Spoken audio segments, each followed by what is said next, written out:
जैसा कि हम सभी जानते हैं कि आपकी बोर्ड परीक्षा शुरू होने में बहुत ही कम समय बचा हुआ है। देखें तो लगभग आज से जस्ट 1 महीने के बाद आपकी बोर्ड परीक्षा स्टार्ट हो जाएगी, जिसमें कि 8 मार्च को आपका केमिस्ट्री का एग्ज़ाम है।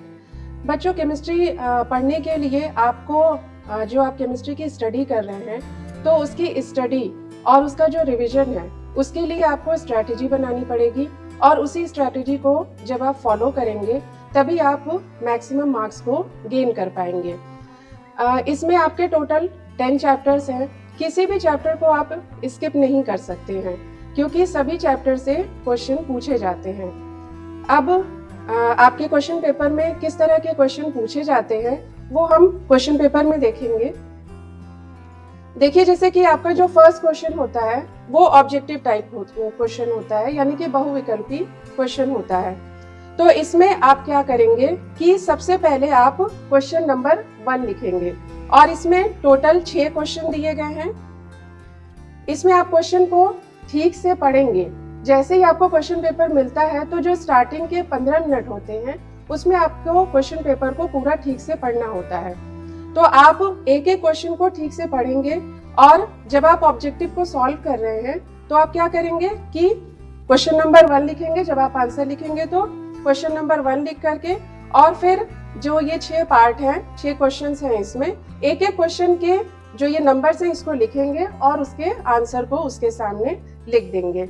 ये जो ऑब्जेक्टिव क्वेश्चन है ये सभी एक एक नंबर के हैं। उसके बाद क्वेश्चन नंबर 2 है। क्वेश्चन नंबर 2 देखिए, ये 2 नंबर का है। इसमें भी आपको बहुत डिटेल आंसर नहीं लिखना है। इसमें भी आपको लगभग 1 से 2 लाइन में आपका आंसर हो जाएगा। और यहाँ पर देखिए मार्क्स का डिवीजन दिया गया है। यहाँ देखिए मार्क्स का डिवीजन दिया गया है, तो आप इसको भी ध्यान देंगे।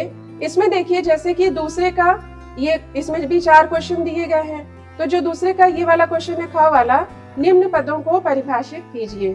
तो इसमें 2 क्वेश्चन है, एक मोल अंश और दूसरा है मोललता, यानी कि आपको इसमें डेफिनेशन लिखनी है। मोल फ्रैक्शन की डेफिनेशन लिखनी है और मोलालिटी की डेफिनेशन लिखनी है। तो आप क्या करेंगे, जब आप मोल फ्रैक्शन की डेफिनेशन को लिखेंगे तो डेफिनेशन तो आप लिखेंगे ही, साथ में आप उसके फॉर्मूले को भी लिखेंगे।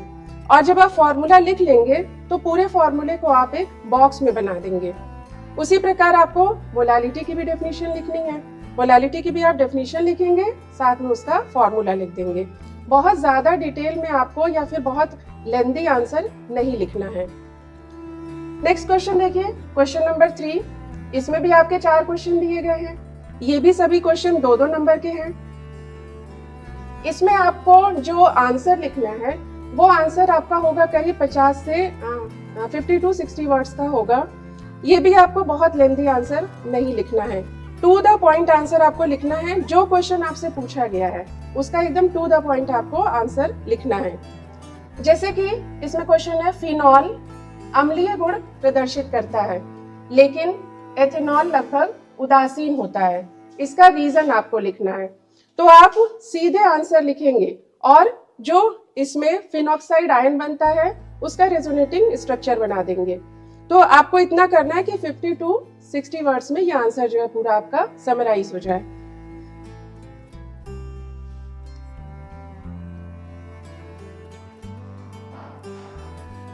फिर देखिए क्वेश्चन नंबर 4। क्वेश्चन नंबर 4 में भी 4 क्वेश्चन दिए गए हैं। ये सभी 3-3 मार्क्स के हैं। इसमें भी आपको पहले आप क्वेश्चन पढ़ेंगे, फिर मार्क्स का डिवीजन देखेंगे। अगर क्वेश्चन में मार्क्स का डिवीजन दिया हुआ है तो आप उसको पहले देखिए।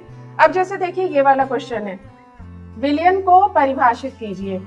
किसी विलयन के सांद्रण को कितने प्रकार से व्यक्त कर सकते हैं, समझाइए। अब ये देखिए 1+2 लिखा हुआ है, तो इसका अर्थ क्या है कि आपको ये जो विलयन की डेफिनेशन लिखनी है सॉल्यूशन की, ये 1 नंबर का है और जो विलयन के सांद्रण के प्रकार आपको लिखने हैं वो 2 नंबर का है। तो आप यहाँ सॉल्यूशन की डेफिनेशन को लिखेंगे और फिर विलयन के सांद्रण के प्रकार के जितने भी प्रकार हैं उसको आप लिखेंगे और उसके साथ में उसके फॉर्मूले को भी लिख देंगे। नेक्स्ट क्वेश्चन है 5th क्वेश्चन। इसमें भी 4 क्वेश्चन दिए गए हैं। सभी क्वेश्चन 3-3 नंबर के हैं, सॉरी 4-4 नंबर के हैं सारे क्वेश्चन। इसमें भी आप अगेन क्वेश्चन पढ़ेंगे, जो क्वेश्चन पूछा गया है उसका एकदम टू द पॉइंट आंसर आपको लिखना है। जैसे कि देखिए क्वेश्चन है सक्रियण ऊर्जा क्या है, एक्टिवेशन एनर्जी क्या है, तो आपको एक्टिवेशन एनर्जी को समझा देना है। उसके बाद जो ये न्यूमेरिकल दिया हुआ है, आप न्यूमेरिकल को सॉल्व करेंगे। जब आप न्यूमेरिकल को सॉल्व करेंगे तो आप सारे स्टेप्स उसमें लिखेंगे, क्योंकि स्टेप्स पर भी आपको नंबर मिलते हैं।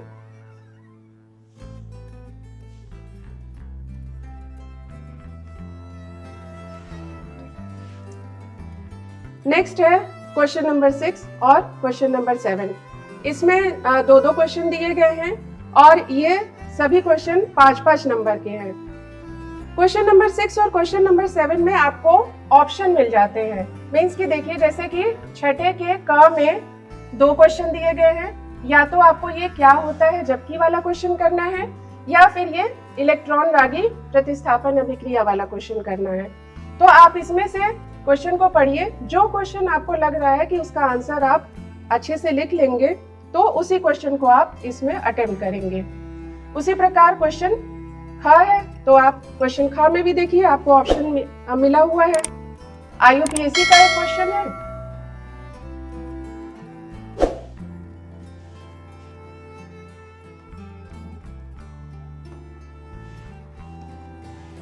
और दूसरा क्वेश्चन क्या है, रिएक्शन वाला क्वेश्चन है। तो अगर आपको क्वेश्चन IUPAC वाला लग रहा है कि आप IUPAC वाला क्वेश्चन सॉल्व कर लेंगे तो आप उसको करिए, और नहीं तो फिर आप ये रिएक्शन वाला क्वेश्चन कर सकते हैं। उसी प्रकार क्वेश्चन नंबर 7 में भी आप क्वेश्चन को देखिए और अथवा करके भी जो क्वेश्चन दिया हुआ है, अगर आपको लगता है कि आप उसको सॉल्व कर पाएंगे तो आप उसको सॉल्व करिए। इसके आगे बच्चों इसका क्वेश्चन पेपर का इंग्लिश वर्जन दिया हुआ है। अगर हिंदी मीडियम वाले बच्चे ऐसे हैं कि जिनको कोई टर्म नहीं समझ में आ रहा है तो वो इंग्लिश वाले वर्जन से उस टर्म को देख सकते हैं। उसी प्रकार जो इंग्लिश मीडियम वाले बच्चे हैं, अगर उन्हें लगता है कि कोई टर्म उन्हें नहीं समझ में आ रहा है तो वो उसको हिंदी में भी देख सकते हैं। केमिस्ट्री में बच्चों जब हम आंसर लिखते हैं तो हमने जैसे कि आपको बार बार बताया कि टू द पॉइंट आंसर हमको लिखना है, और फिर जहां पर भी हो सके आपको एग्जाम्पल देने हैं और रिएक्शंस को लिखना है। जैसे कि जो क्वेश्चन नंबर 7 है या जो क्वेश्चन नंबर 6 है, इसमें कभी कभी शॉर्ट आंसर लिखने को भी शॉर्ट क्वेश्चन टाइप के भी आते हैं, या फिर जैसे टिप्पणी वाले जो क्वेश्चन होते हैं वो आते हैं। तो अगर हो सके तो आप टिप्पणी वाले क्वेश्चन को अटेम्प्ट करिए, जिसमें कि मार्क्स मिलने की संभावना ज्यादा होती है। तो इस तरह से अगर आप स्ट्रैटेजी को फॉलो करेंगे तो आप मैक्सिमम मार्क्स को गेन कर सकते हैं। सो ऑल द बेस्ट, धन्यवाद।